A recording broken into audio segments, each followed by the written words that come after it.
Hi అండి, అందరూ ఎలా ఉన్నారండి? బాగున్నారా? నేనైతే చాలా బాగున్నానండి. ఈరోజు నేను మీకు గోధుమ పిండితో పునుకులు చేసి చూపిస్తానండి. కావలసిన ఐటమ్స్ అండి, గోధుమ పిండి ఈ కప్పుతో తీసుకుంటున్నాను నేను. అటుకులు తీసుకోవాలండి, 2 స్పూన్లు పెద్ద టీ స్పూన్తో తీసుకోవాలి. వేసుకుందామండి గిన్నెలో. గోధుమ రవ్వ అండి, సుజీ రవ్వ అంటారు కదా, ఆ రవ్వ తీసుకున్నాను. ఆ గిన్నెడు గోధుమ పిండి తీసుకున్నాను కదా, దాంట్లో సగానికి తక్కువగానే తీసుకోవాలండి. ఒక పావంతు తీసుకుంటే సరిపోద్ది గోధుమ రవ్వ. గోధుమ రవ్వని అటుకుల్ని వేయించుకుందామండి. ఇప్పుడు పొయ్యి మీద కళాయి పెట్టుకున్నానండి, హీట్ ఎక్కుతుంది. ముందుగా అయితే సుజీ రవ్వని వేపుకుందాం. రవ్వని దోరగా వేయించుకోవాలండి. మంటని మీడియం ఫ్లేమ్లో పెట్టుకోవాలి. రవ్వ బ్రౌన్ కలర్లోకి వచ్చిందండి. ఇప్పుడు కళాయి నుంచి రిమూవ్ చేసుకుందాం. అటుకులు కూడా వేయించేసుకుందామండి. దోరగా వేయించుకోండి. ఇదిగోండి, అటుకులు అయితే రెడ్గా వచ్చినాయి బ్రౌన్ కలర్లోకి.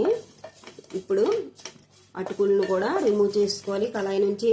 అటుకులు రవ్వని చల్లార్చేసుకోవాలండి. చల్లార్చేసుకొని మిక్సీలో వేసుకొని పౌడర్లా చేసేసుకోవాలి, మొత్తం మెత్తని పౌడర్లా. గోధుమ పిండిలో వేసుకుందాం మొత్తం ఈ పౌడర్ని. కొంచెం సాల్ట్ వేసుకోండి, మొత్తం కలుపుకోండి చేతితో. ఇప్పుడు మరిగించుకున్న ఆయిల్ వేసుకుందామండి. ఒక 2 టీ స్పూన్లు బాగా మరిగించుకొని వేసుకోండి. కలుపుకోండి, పిండి అంతటికి కలిసేటట్టుగా కలుపుకోవాలండి. బాగా హీట్గా ఉంది, నెమ్మదిగా కలుపుకోండి.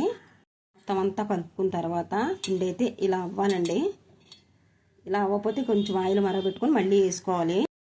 నా ఛానల్ అయితే ఎవరైనా కొత్తగా చూసిన వాళ్ళైతే ప్లీజ్ అండి సబ్స్క్రైబ్ చేసుకోండి. సబ్స్క్రైబ్ చేసిన వాళ్ళు లైక్లు చేయండి, షేర్ చేయండి, కామెంట్స్ పెట్టండి. నా ఛానల్కి అయితే సపోర్ట్ ఇవ్వండి. మీరు సపోర్ట్ ఇచ్చిన ఛానల్ ముందు తీసుకెళ్తా ఉంటే మంచి మంచి వీడియోస్ అన్ని పెట్టగలుగుతానండి. ఇప్పుడు కొంచెం కొంచెం వాటర్ వేసుకొని కలుపుకుందామండి. వాటర్ కొంచెం కొంచెం పోసుకుందాం. మొత్తం కలిపేసి మళ్ళీ వాటర్ యాడ్ చేద్దాము.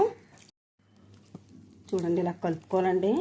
కొంచెం కొంచెం వాటర్ యాడ్ చేసుకొని నేను ఇలా కలుపుకున్నాను. మొత్తం గడ్డల కింద కట్టేస్తుందండి, మనం రవ్వ వేసుకున్నాం కదా, దానివల్ల అన్నీ చిన్న చిన్న ఉండల్లా ఉంటుంది. అంతా కలుపుకోవాలండి సాఫ్ట్గాని. ఇవ్వండి, ఈ కన్సిస్టెన్సీ ఉంటే సరిపోతుందండి. మరి ఇంక వాటర్ వేసేయకూడదు. రవ్వ వేసాం కాబట్టి పీల్చేస్తుంది, కానీ మనం మళ్ళీ వేసుకునేటప్పుడు కొద్దిగా వాటర్ యాడ్ చేయొచ్చు అనమాట. కానీ ఫస్టే మనం వాటర్ ఎక్కువ వేసి కలపకూడదండి. చూసుకొని కలుపుకోవాలి నెమ్మదిగాను. ఇలా పేడించుకుంటే బాగుంటుందండి వేసుకున్నప్పుడు. ఇప్పుడు కలుపుకున్నప్పుడు బాగా పేడించాలండి పిండిని. ఎంత పేడిస్తే అంత బాగుంటుంది అన్నమాట అండి. గుల్లగా సాఫ్ట్గా వస్తాయి అన్నమాట, క్రిస్పీగాను. ఇప్పుడైతే ఇది పిండిని కనీసం ఒక 6-7 అవర్స్ వరకు వదిలిపెట్టేయాలండి. ఎంత బాగా నానితే అంత బాగా వస్తాయి. వదిలేద్దాం మూత పెట్టుకొని. ఇలాగ చేతికి తడి చేసుకొని మొత్తం అంతా ఇలా అనేసుకోవాలండి. అనేసుకొని మూత పెట్టేసి వదిలేసుకోండి. చూద్దామండి, 6 అవర్స్ దగ్గర అయిపోయిందండి నేను పిండి కలుపుకొని. చూడండి ఎంత బాగా వచ్చిందో. కన్సిస్టెన్సీ ఇలా ఉండాలండి, ఎందుకంటే పలచన అవ్వకూడదు, ఇలా అవుద్ది. ఇప్పుడైతే పిండిని పేడించుకోవాలండి. ఇట్లా బీట్ చేసుకోవాలి. ఎంత బాగా బీట్ చేస్తే అంత బాగా వస్తాయండి, క్రిస్పీగా పొంగుతూ వస్తాయి. కనీసం 10 మినిట్స్ లేదు కాదు కూడదన్నా 5 మినిట్స్ అయినా చేయాలండి. 1 ఇంచి అల్లం తురుముకున్నాను, వేసుకుందాం. జీలకర్ర 1 టీ స్పూన్ వేసుకోవాలి. కొత్తిమీర తురుమండి, పుదీనా వేసుకోవాలి. బాగా కలుపుకోండి, మొత్తం ఐటమ్స్ అన్నీ బాగా కలిసినట్లుగా.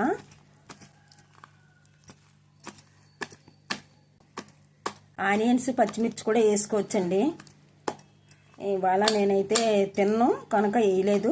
మీకు పచ్చిమిర్చి కావాలంటే ఒక 2 వేసుకోవాలండి. పిల్లలు తిన్నట్లయితే పచ్చిమిర్చిని అవాయిడ్ చేయండి, ఆనియన్స్ని వేసుకోండి, బాగుంటాయండి ఆనియన్స్ వేసుకున్నా. కళాయిలో ఆయిల్ పోసుకున్నానండి, హీట్ ఎక్కుతుంది. ఆయిల్ అయితే కాగిందండి. ఇప్పుడు పునుకులు వేసుకుందాం.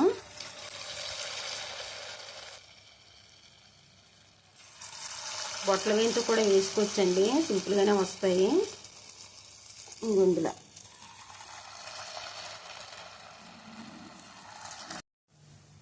చూడండి ఎలా పొంగుతున్నాయో.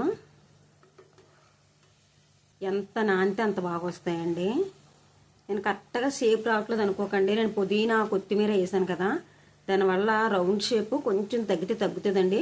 పుదీనా కొత్తిమీర వేయడం వల్ల చాలా టేస్ట్గా ఉంటాయి. పుదీనా అయితే ఖచ్చితంగా మనం ఫుడ్లో తీసుకోవడం వల్ల అయితే మనకు జీర్ణ సమస్యలు ఏమైనా ఉంటే అవి కొంచెం తగ్గుతాయండి. ఇప్పుడు చాలా మందికి చిన్నవాళ్ళు లేరు, పెద్దవాళ్ళు లేరు, అందరికీ ఇప్పుడు ఏంటండి గ్యాస్ట్రిక్ ప్రాబ్లమే కదండి. ఇలాగ ఆయిల్ ఫుడ్ అది తింటే ఇబ్బంది లేకుండా నేను ఖచ్చితంగా అయితే పుదీనా వేస్తానండి. ప్రతి దాంట్లో ఇలా పునుకులు చేసినా అప్పులు చేసినా వేస్తుంటాను అనమాట. మీరు కూడా అలాగే తీసుకోవడం వల్ల చాలా మంచిది కదండి. హెల్దీ పిల్లలకి ఏం తిన్నా ప్రాబ్లం లేకుండా ఉంటుంది, మనకు ప్రాబ్లం ఉండదని నేను వేస్తుంటాను అనమాట. కలర్ వస్తుంది కదండి.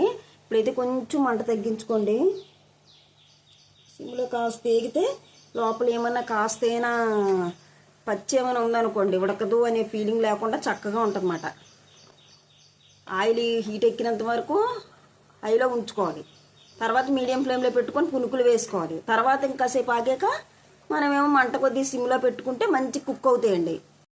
ఈవినింగ్ స్నాక్స్లా పిల్లలకు పెడితే చాలా ఇష్టంగా తింటారండి. చట్నీ అది లేకుండా ఈజీగా తినేస్తారండి పిల్లలు. చూడండి, కలర్ వస్తే సరిపోతాయి. చాలా క్రిస్పీగా టేస్ట్గా ఉంటాయండి. మీరు ఖచ్చితంగా ట్రై చేయండి. ఇప్పుడు తీసేసుకుందాం. మొత్తం అన్నీ ఇలాగే వేసేసుకోండి. ఎంతో టేస్ట్గా ఉండే గోధుమ పిండి పునుకులు అయితే రెడీ అయిపోయింది. చాలా క్రిస్పీగా చాలా చక్కగా వస్తాయండి. చూసారా ఎంత మెత్తగా ఉన్నాయో? క్రిస్పీ అనమాట. క్రిస్పీ లోపల సాఫ్ట్గా, తింటుంటే చాలా చాలా టేస్ట్గా ఉంటాయండి. మీరు కూడా ట్రై చేయండి. ట్రై చేసి తప్పనిసరిగా అయితే నాకు కామెంట్స్ పెట్టండి. మీ కామెంట్స్ గురించి అయితే ఎదురు చూస్తున్నానండి. నా కొత్త ఛానల్ లైక్ చేయండి, షేర్ చేయండి, కామెంట్స్ పెట్టండి, సబ్స్క్రైబ్ చేసుకోండి. ముందుగా నేను పెట్టే వీడియోస్ మీకు రావాలంటే గంట సింబల్ని అయితే యాక్టివేషన్ చేసుకోండి. Thank you for watching.